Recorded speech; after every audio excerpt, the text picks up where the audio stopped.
in a way, it's tempting to say, who needs a sermon at this point, right? Good, God, that's such a good song, right? Yeah. And I thought about, if I'm gonna talk about if God is love, then I better bring hugs for everybody. Very sweet. Okay, very sweet. So, just a little bit about process. I don't know why this title popped in my head. Even before Karen asked me to preach, if God is love. But I just kind of did pop into my head and I thought, okay, that sounds like a sermon topic. I wonder what I'll say. And I wondered that for a long time. Thank you. And, you know, eventually some things came into my head, and so that was really nice. But just to let you know, I have a scripture at the beginning that doesn't even match the scripture that we read, because once I got going on this, it was kind of like, oh, wait, this fits too, this is what I need, so, you know, it's a process. And then as I was coming into church this morning, I listened to New Dimensions a lot of Sundays on my way to town, and so I have about 15 minutes of kind of stuff to think about spirituality. And the interviewer was talking to someone who had written a book about the universal path of love and the universal path to God. And boy, I thought, you know how things just fit together nicely sometimes. It's great. So I'm hoping that that was a message that this is going to work. So anyway, one of the things that I thought about this, Isaiah says in chapter 43, God speaking, do not call to mind the former things or consider things of the past. Behold, I am going to do something new. Now it will spring up. Will you not be aware of it? And by golly, God has done something new. God did do something new. If you think about past religions, you know, so many cultures came in the thousands and hundreds of thousands of years before us, where the gods or God or goddesses were very angry. You had to figure out a way to placate them. You had to buy their approval, offering sacrifices. And of course, even in Jesus' time, this was what was happening. And we know that because he goes to the temple and he's furious about the money changers because people needed to buy animals for the offerings. And that was the nature of religion for such a long time, for so much of human history. And then a little more than 2,000 years ago, that gets shattered by the idea of God being love. Behold, I am going to do something new. And how does that change the nature of religion? It's no longer, we're like ants being stepped on by a God who's not paying much attention sometimes, but suddenly we're in partnership with God. So how do we become aware of the newness? That's where the challenging part came from, because I thought, okay, how do I think about this? And then popped into my head, well, you know, I could think about this in terms of the three omnis that are associated with God. There's omnipresence, present everywhere, omniscience, knowing everything, and omnipotence, all powerful. So that's what I went with. So I started with thinking about omnipresence because it was easy. And so, okay, God's presence is in everything. Love, okay, God is love. Love is in everything, everywhere. When Bob was praying and he said, you know, I'm with you when you're crying or when you have tears, I thought God is in the tear, right? God is in everything. Saint Teresa said, "It is love alone that gives worth to all things." It's love that gives worth to all things. When you think about that, is there love in a blade of grass? If God is love, and God is in everything, love is in a blade of grass. It's in a flower. Think of the things that you believe are good. Is it love that makes them that way? How is this omnipresent love possible? It has to be that even in the tiniest things, there's a spark of divinity. You can't even see it, you can't measure it, it's there. All of creation is good, is not only lovable, but it loves back as well. It loves, everything loves each other. And I imagine sometimes you can feel that. Sometimes you can feel that love radiating, maybe when you're near the ocean and there are those rhythms, and suddenly you become aware not only of the power, but also the love that's there. Or the sunrise as the light comes into the earth, and you can feel that love pervasive in the light. Maybe you feel it when you're having a glass of water on a hot day, or you can feel the love in the juice of a peach that's dribbling down your chin. God's love surrounds us. Bob's prayer talked about that. Every moment, all you have to do, open your eyes, open your ears, taste, smell, touch, feel. Those are the baby steps to perceiving God's love.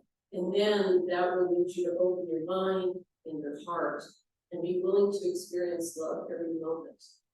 By doing this, we are part of God's omnipresence, expanding that love with every breath that Bob talked about. You never have to be alone. If you can learn to feel the love at the center of all existence, if you can learn to feel God in everything, in every moment, you're never going to be alone. I feel like I should have chosen that prayer, but Bob's prayer was perfect because it said so many of these things. Okay, so I told you I started with the easy one, right? Omnipresence, it's easy. Okay, what's the next one? Omniscience. So to me, it's logical. If God is love, is everywhere, then God, love, must know all of creation, is embedded in every part of creation, has always been a part of creation, always will be a part of creation, every single moment of it. And when we say God is omniscient, we might think, one of the best representations of the great God the Father is on the Sistine Chapel ceiling by Michelangelo. And we see the stereotypical image of God the Father with the big beard and mighty yet loving in that moment. And if we say that love is omniscient, so love is all-knowing, what does that mean? And when I wrote that question, I went, I wonder what that does mean. So what comes to my mind is this. Is knowing a process, or is it a state of being that's static? So I like to think that I know something and that's that, right? But isn't that an illusion? Because knowing really isn't static. Knowing is in motion, it's something in motion. So I may think I know something, but give me more information and that knowledge changes. So beyond that, there's some sort of overall goal to knowing. So knowledge in itself, being all knowing in itself, is kind of like, what's the point? So isn't knowledge to somehow make life better? Isn't that what we're seeking? So if I reframe this, I know I'm kind of going through my brain really fast. Love is all knowing. Love is a process by which we get on the path of knowing. So love is the way to knowing, and it's the real path, right? Since Saint Teresa said, love gives worth to all things, if you follow that path, it's saying the way to really know and appreciate anything is through love, right? That's self-evident. How well do you come to know a subject in school that you didn't like? Now compare that to a subject or class you couldn't get enough of, right?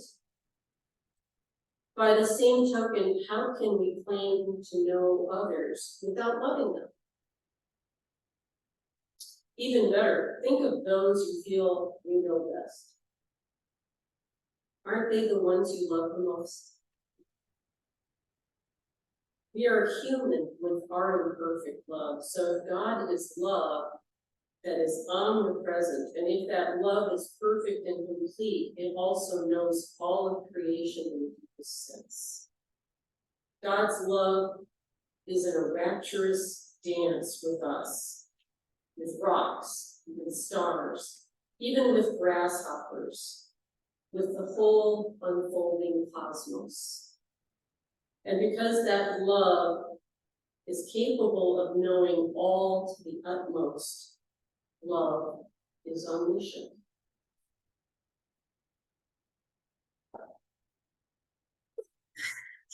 How about you doing?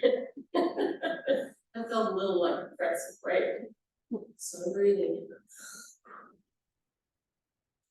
I got one more to tackle. Omnipotence. The all powerful. Go back to the Sistine Chapel image, except this time instead of God touching Adam, there's a thunderbolt coming from his fingertip.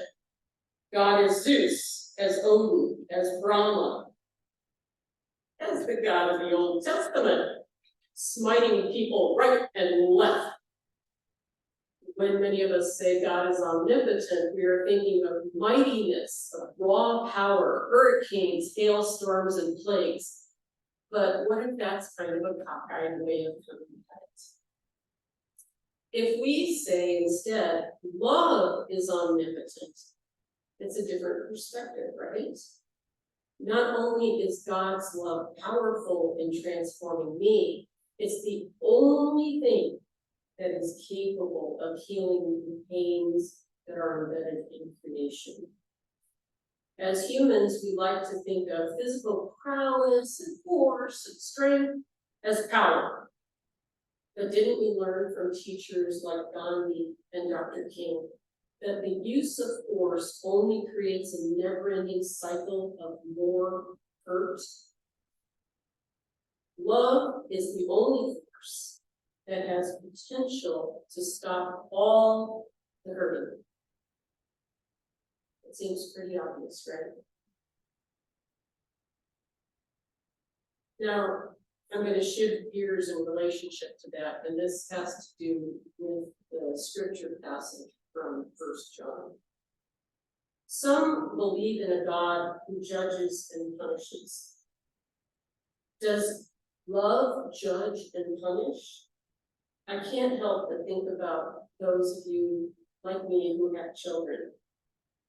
As angry as I have been with my son, and believe me, furious scratches the surface. That's pretty much it sometimes.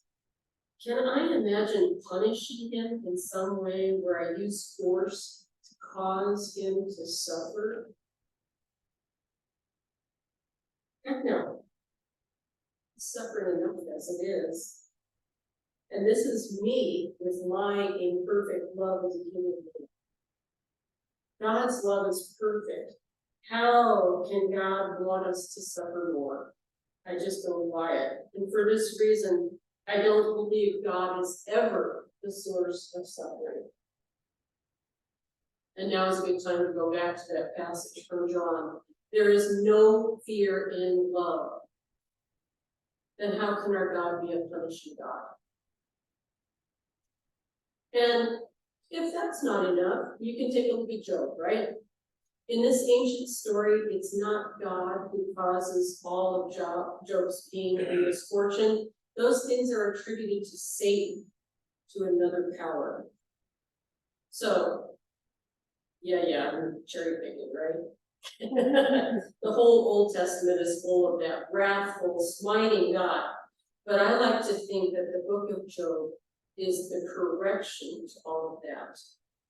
And it's towards the end of the Old Testament, right?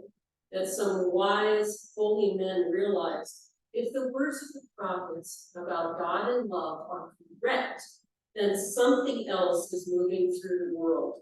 They called it Satan. The Greeks called it fate. I'm not sure it's important what we call it. It's just important we don't confuse it with God and love.